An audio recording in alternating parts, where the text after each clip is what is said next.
அனைவருக்கும் வணக்கம்.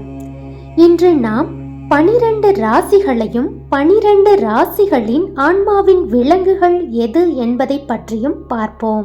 ஒருவரின் ஆன்மாவின் விலங்குகள் மனித ஆன்மீக ஆற்றலையும் விருப்பங்களையும் நியாயப்படுத்துகிறது. இப்போது ஒவ்வொரு ராசிக்கும் ஆன்மாவின் விலங்கு எது என்பதை பற்றி பார்ப்போம்.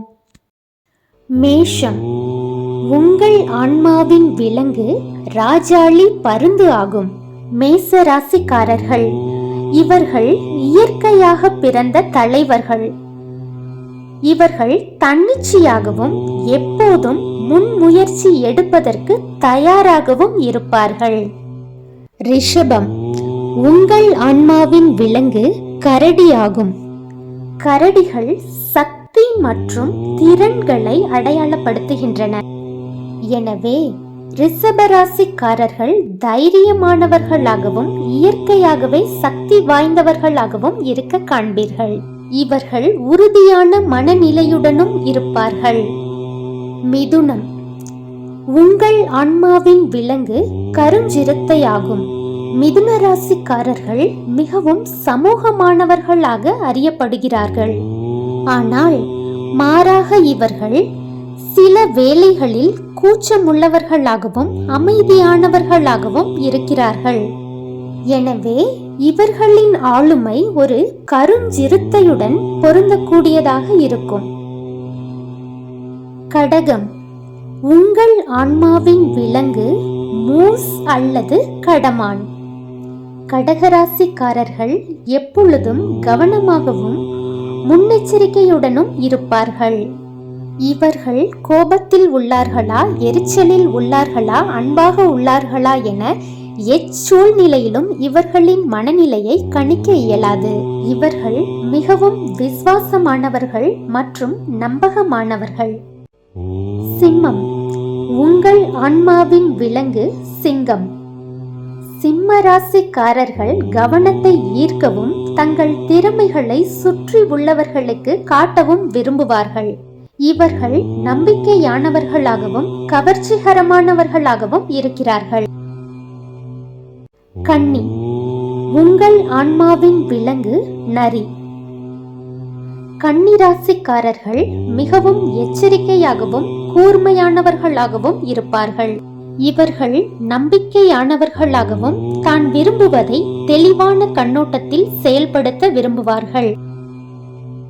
துலாம். உங்கள் ஆன்மாவின் விலங்கு பாண்டா. இவர்கள் அழகாகவும் கவர்ச்சியாகவும் இருப்பார்கள். இருப்பினும் மற்றவர்கள் என்ன செய்வார்கள் என்பதில் குறைந்த அக்கறை கொண்டவர்கள். இவர்கள் தங்கள் சொந்த உலகில் வாழ்வார்கள். இவர்கள் எப்போதும் மிகுந்த அன்போடும் மகிழ்ச்சியோடும் வாழ்வார்கள். விருச்சகம். உங்கள் ஆன்மாவின் விலங்கு பாம்பு. இவர்கள் புத்திசாலிகளாகவும் அமைதியாகவும் அதே சமயத்தில் மிகுந்த ஆபத்தானவர்களாகவும் இருக்க முடியும். ஒருவருக்கு தீங்கு செய்ய இவர்கள் கவலைப்பட மாட்டார்கள். அதே சமயத்தில் பெரிதாக எடுத்துக்கொள்ளவில்லை என்றால் அமைதியாக இருப்பார்கள். தனுசு. உங்கள் ஆன்மாவின் விலங்கு சிவப்பு பாண்டா. இவர்கள் மக்களை ஆறுதல் படுத்துகிறார்கள். தங்களுக்கு விரும்பியவர்களுக்காக எப்போதும் துணை நிற்பார்கள். இவர்கள் அன்பானவர்கள். எந்த நேரத்திலும் உதவ தயாராக இருப்பார்கள். இவர்களின் கூர்மையான உள்ளுணர்வு கடினமான மற்றும் ஆபத்தான சூழ்நிலைகளை சமாளிக்க உதவுகிறது. மகரம். உங்கள் ஆன்மாவின் விலங்கு ஓநாய்.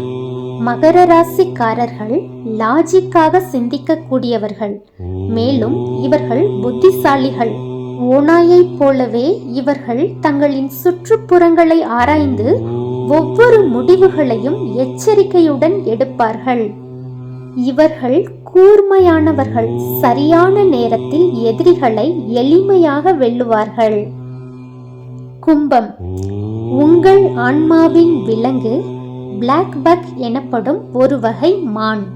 கும்பராசிக்காரர்கள் மிகவும் கணிக்க முடியாத அணுகுமுறையை கொண்டவர்கள். பிளாக்பக் எனும் மான் வகையைப் போலவே இவர்களும் எதற்கும் கவலைப்படாதவர்களாகவும் சேகரிக்கும் தன்மை உடையவர்களாகவும் இருக்கிறார்கள்.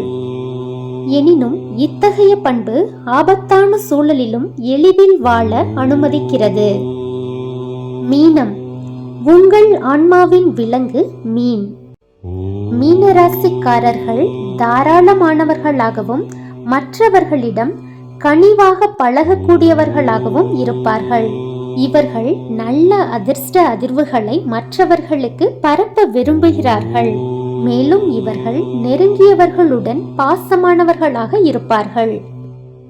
இந்த பதிவு உங்களுக்கு உபயோககரமானதா இருந்திருக்கும்னு சொல்லிட்டு நான் நம்புறேன். நன்றி, வணக்கம்.